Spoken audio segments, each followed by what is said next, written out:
我會話咁嘅政治環境底下，忽然間我哋就要面對呢啲咁痛苦嘅抉擇咯，要喺堅守自己崗位同埋屋企人之間要作出選擇咁樣樣。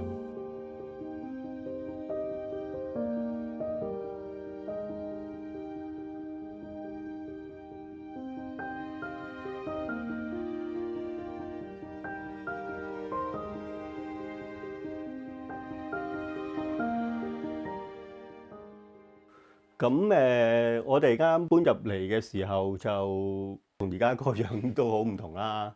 其實呢一度啊、呢一度啊、呢度啊，啲牆咧全部都係即係鑿開晒，就抄翻啲電線出嚟重新鋪過。然後咧鋪完之後咧，佢又要抿翻晒嗰埲牆，然後重新再油翻油。大家見到呢度即係樓梯同埋二樓本身都係鋪地氈噶嘛，咁然後咧佢係需要翻開晒啲地氈嚇，然後咧掀開晒下邊啲木板，然後抄啲電線出嚟，又係全部鋪過。鋪完過晒之後咧，佢又冚翻啲木板，然後再重新幫我哋鋪過晒啲地氈。咁我哋翻到嚟咧就即係發覺個工程係一啲都唔簡單。你嚟到呢一度生活咧，你個耐性一定要比香港多。佢哋係好着重嗰個 work-life balance 啦。咁我哋倒翻轉諗，其實香港成日都想有即係標準工時啦，有即係唔好做工作奴隸啦嚇。我哋成日五一勞動節上街都係呢啲訴求。咁呢一度其實啲人其實已經成為佢嘅文化一部分。成為佢嘅生活習慣，即係呢啲就係我哋追求嘅想要嘅生活模式咯嚇。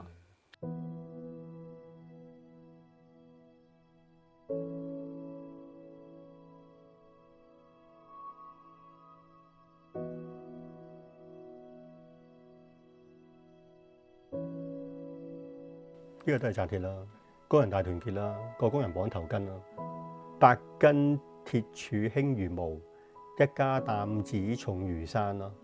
呢啲就係工人自己創作。呢個就係李卓人啦，即係我哋嗰陣時笑佢啦，話即係為紮鐵工人犧牲色相啦。其實呢個係好symbolic嘅，好講到職工盟所一路相信嗰種同工人一齊同行嗰種精神。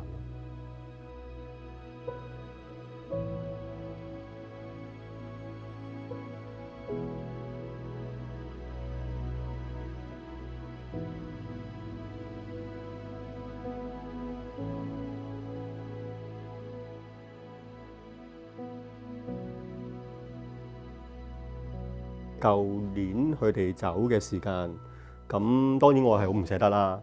咁於是乎我就將咁多年我哋喺 Facebook 分享佢哋嘅成長生活點滴嘅故事，就每一篇編翻出嚟咯。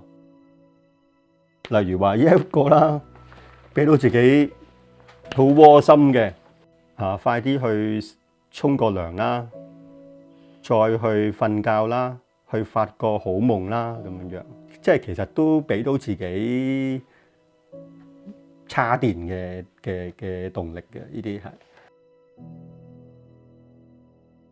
當時其實即係一個幾突然我哋要做嘅決定啦。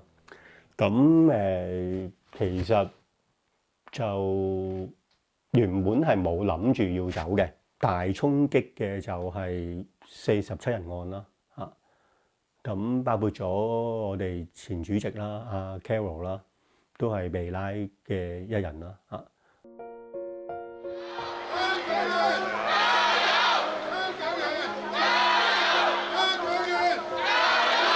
而家香港嘅行為有分裂國家或者顛覆國家政權嘅罪行，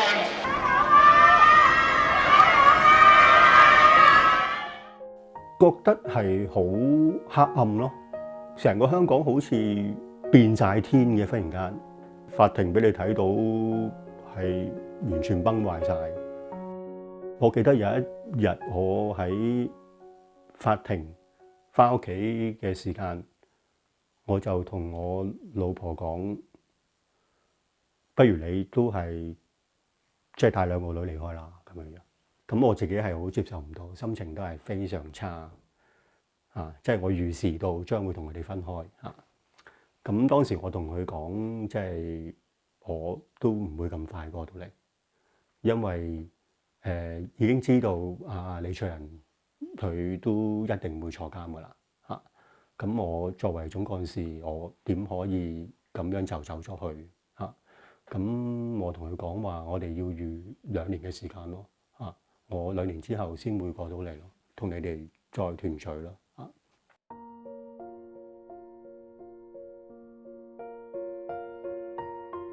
我唔知點開口同人講即係佢都就嚟坐監，咁仲要加添佢咁多煩惱咩咁樣樣？咁我同佢講咗出嚟，我自己都好似覺得好似即係有啲釋放咗。佢話：始終你啲小朋友都仲細，咁你同佢哋都唔能夠分開太耐嘅喎。咁於是我又同佢講話：你唔好諗咁多住，無論點我等埋你出嚟啦咁樣樣。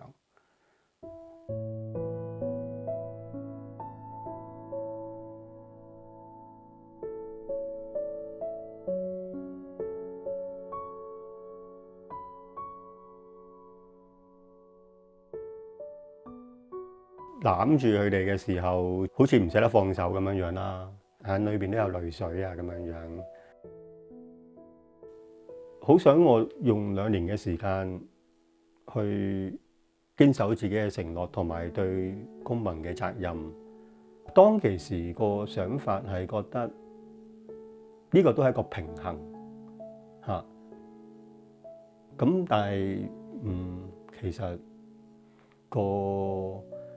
其實有好多嘢自己諗翻轉頭，可能冇咁美滿咯。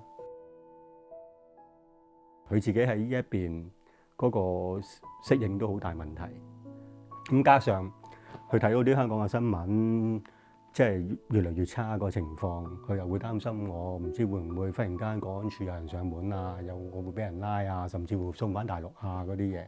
其實會有幾次都係講下，即係老婆都會喊咁係咯。咁通常講下佢會喊咁，但係佢把口就會話，即係你唔使擔心我咁我會搞掂佢2個你放心去做你喺香港嘅工作咁但係實情又其實佢又好覺得佢係頂唔順即係佢啲眼淚係出賣咗佢啦咁樣樣其實當時係個心態就係要繼續捱落去，捱得幾耐得幾耐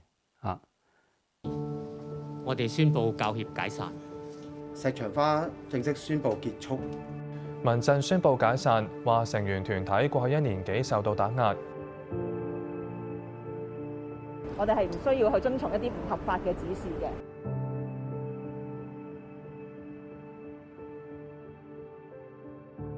嗰度我覺得係真係最後一根稻草咯要我哋面臨一個抉擇咯，到底職工盟仲係咪可以行落去咯？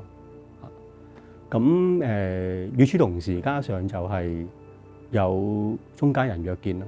咁去到第3次約見嘅時候，咁佢甚至乎進一步去要求我去見國安處嘅人啦，去回答佢哋嘅問題啦。咁我當時就即時拒絕咗啦。咁而當時我個評估係，如果我唔離開嘅時候，隨時可能會有被捕嘅風險咯。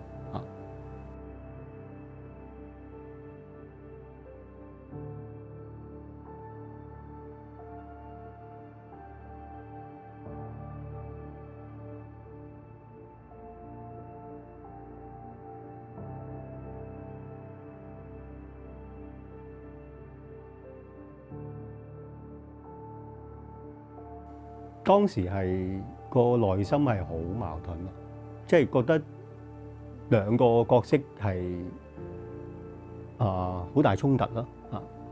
我又好感覺到，無論我即係點樣決定，都會對是但一方面造成傷害咯啊！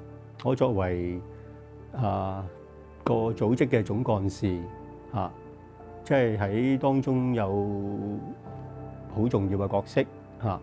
咁但係與此同時，我作為爸爸呢個角色，作為我太太嘅老公，咁我亦都因為決定咗留喺香港堅守陣地，係令佢哋其實都係付出緊代價，同埋犧牲緊佢哋。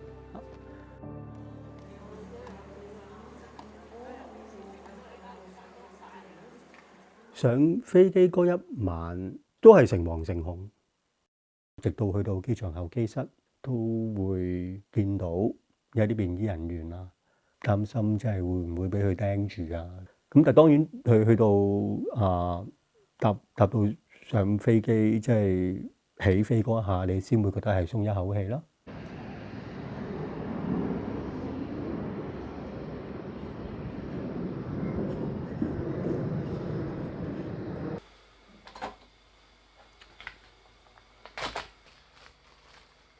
開頭好唔真實嘅，覺得由一個好似每日打緊仗啊，唔知幾時會朝頭早6點鐘有人上門呢種咁嘅恐懼，呢種咁嘅繃緊狀態，嚟到呢一度忽然間係唔同晒嘅環境啊，一切都變得好靜止啊，忽然間就抽離咗喺嗰個戰場，去到呢個即係陌生嘅環境。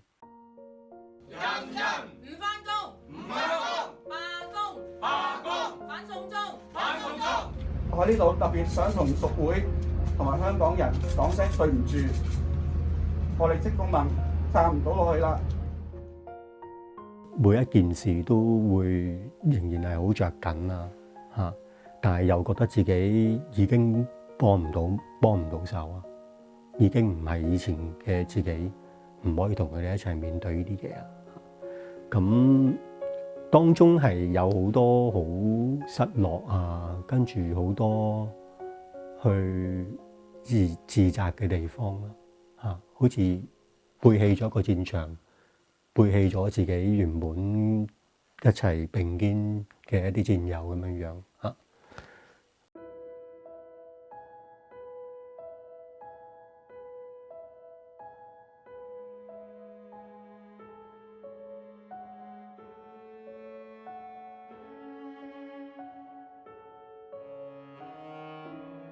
我走嘅時候佢唔知道，咁佢喺信裏邊同我講話，佢係喺監獄裏邊就有一位囚友聽到收音機裏邊有講即係我離開嘅消息。我收到封信咁，嗰日朝頭早，我同我太太一齊去讀呢封信嘅時間。咁我自己已經唔知講咩説話好，咁我太太喺我側邊就已經喊咗出嚟啦。但美好嘅仗已經打過，我們播的種已遍地開花結果，千言萬語不知從何說起，就不如一句感謝。過去1年，你承受咗最大嘅壓力，要同家庭隔離生活。無論你什麼決定，你知道我都會支持。看着自己嘅女兒長大，是我一生最幸福嘅時間。雖然工作很忙，但每日回家睇佢一眼，亦都係好高興。與家人團聚，睇住女兒長大，就算如何捨不得，亦都係要作出決定。不知何年何月何日能再見。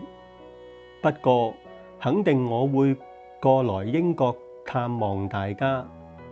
始終歐洲是我最想流連的地方。約定大家在英國打邊爐，飲返杯，保重身體，好人一生平安。人其實佢好了解我，佢最怕我會內疚同埋自責，所以佢喺收到消息嘅時候，第一時間寫信俾我，其實就係想安慰我。嚟自身邊戰友嘅理解係，其實呢一啲安慰係好有份量。佢哋寫俾你嘅信，你會感覺到其實大家仍然係一齊咯。而家無論我哋喺場裏邊好多手足，場外邊大家繼續一齊同行，場內場外同行。香港嘅希望就係我哋每一個人個心裏邊，人生不死，我哋一定可以行到一條民主自由路，行到我哋係勝利為止。香港人撐到底！香港人。咁最想同阿仁講，當然係希望佢保重啦。我相信佢係可以戰勝監獄嘅，呢個係我對佢嘅信心。即係咁多年嘅經歷，俾我感覺到，俾我睇到就係話，無論有幾艱難，佢總係能夠有一個樂觀嘅意志去面對咯。喺大型工潮裏邊，背負住好多工人嘅生活啊，去鬥爭啊。而我亦都好確信，總有一天我哋會再次見面。